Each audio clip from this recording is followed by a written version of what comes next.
So, what's up mga guys? So, update lang yung ating 2008 na Mio Sporty. So, may mga kakabit tayo sa kanya ngayon ng mga pyesa. Okay?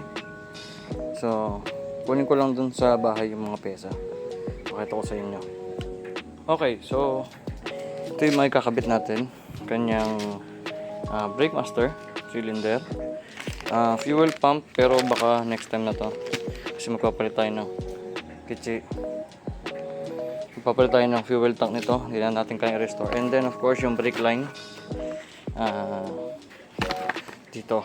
Okay, so for that, simulan muna natin tanggalin to. So meron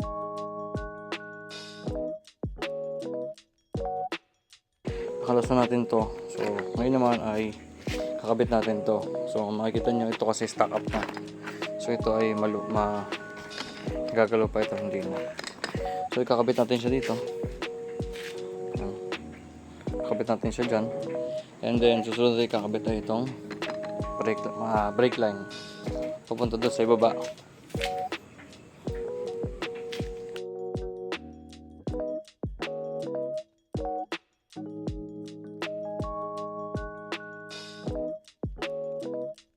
Okay, so nakikabit na natin to. Nakikabit ko na rin yung brake line hose, although hindi ko alam kung bakit siya nakaganito pa.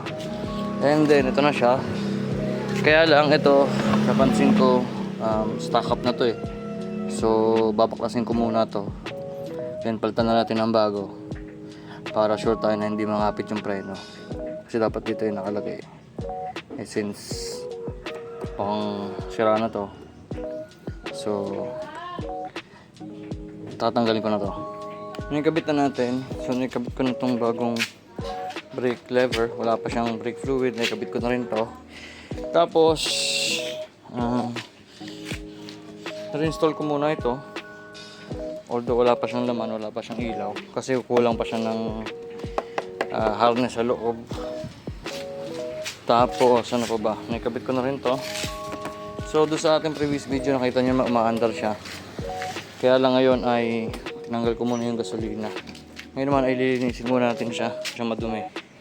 So bago ko dalhin doon sa magwa-wiring ay lilinisin muna natin.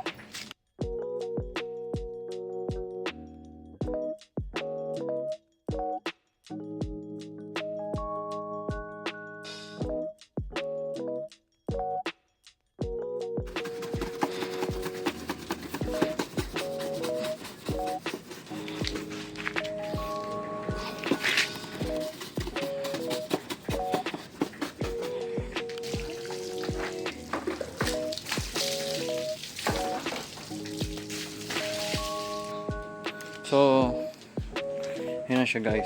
So, nalinis ko na. So, susunod ko naman ayusin na yung ating headlight at saka side mirror. So, una magkakabit tayo ng side mirror. At saka lalagyan natin siya ng headlight assembly. Okay pa naman itong headlight assembly niya. Pero kasi kulang na rin siya ng mga wirings. So, yung kasi may kasama na siya mga wirings kung makikita nyo. So, yun ang ayusin natin yun. Okay pa naman siya pero may mga gasgas na kasi. So papalitan natin siya. Okay, so unahin natin itong headlight assembly. Baklasin lang muna natin to. So babaklasin natin to. Ano ko, hindi ko naman to dinikit masyado eh. Okay, so ito na, natanggalan natin yung headlight assembly niya. So basically meron na siyang isang screw dito. Then, hihigitin nyo na siya. Patanggalin nyo na siya. May dalawa siyang clip dito, supposedly. Pero isa na lang yung nanditong clip. Dalawa dapat siya. So, yan na. Natanggal na yung headlight assembly. So, ipapalit natin. Ay, ito. Yan. So, shoutout nga pala sa binigyan ko nito sa Shopee. So may headlight na siya sa loob. Hindi ko lang kung kita niya. At may mga wiring na rin siyang kasama. Okay? So kabit na natin to. Okay, so bago natin siya ikabit, so papalitan na rin natin itong buong assembly na to. So may kasama na siyang caliper. So yung brake assembly, ito siya. So brake assembly with caliper. Ito na, isang buo na. Saka natin problemahin kung paano tatanggalin yung mismong brake caliper niya sa ibaba.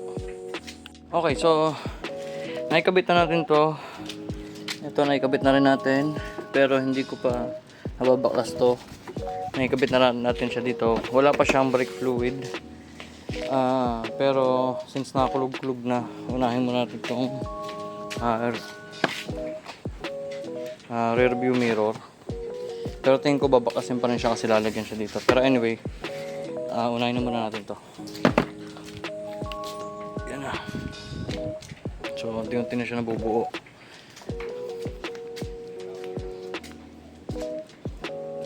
Ito nyo, unti na siya nabubuo. Okay, so may isa pa tayong gagawin. Kakabit naman natin ng bagong bili natin na gas tank. Okay, so surplus lang din naman to. So ayun mga guys, na naikabit na natin yung bagong fuel tank nya. Surplus lang din naman yan. Ang kaibahan lang, yung lumang tank nya may fuel petcock. Yun wala. So tingin ko madi-disable na tong nakakabit ditong linya. I-google ko na lang kung paano disable, pero alam ko na di-disable naman yan. Okay, so baka choke to, or baka sa choke kasi to, or sa